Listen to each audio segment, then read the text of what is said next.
Good morning বন্ধুরা, কেমন আছো? আশা করি সকলে ভালো আছো। আমিও ভালো আছি। আর সেই জন্য তো আজকে নিয়ে চলে আসছি তোমাদের সামনে একটি পাহাড় কাটার ভিডিও।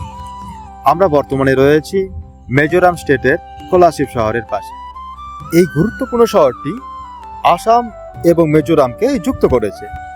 আমরা বর্তমানে যে রাস্তাটি তৈরি করছি সেটি আসাম স্টেটের শিলচর শহর থেকে মিজোরাম স্টেটের আইজল সিটি পর্যন্ত যাচ্ছে।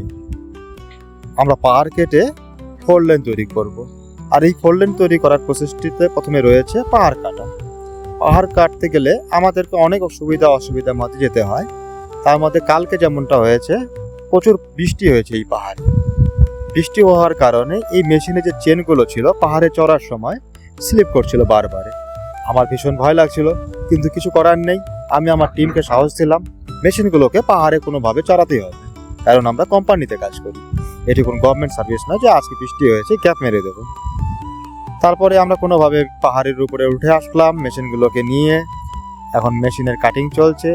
এটি হচ্ছে দূরে একটি ঘর, যেটা বলে ঝুম ঘর। যারা চাষ করতে আসে এখানে, তারা রোদ বৃষ্টি ঝড়ের জন্য ওই সময়গুলোতে এখানে রেস্ট করে। পাহাড়ের এই মনোরম পরিবেশটি তোমাদের কেমন লাগছে অবশ্যই কমেন্ট করে জানাবে, এবং আমাদের কাজগুলি কেমন লাগছে সেটা জানাতে অবশ্যই ভুলবে না। উৎসাহ পেলে এমন পাহাড়ের ভিডিও আরও নিয়ে আসবো তোমাদের সামনে। আজকে এই পর্যন্তই। Tata, bye bye. সকলে ভালো থাকবেন।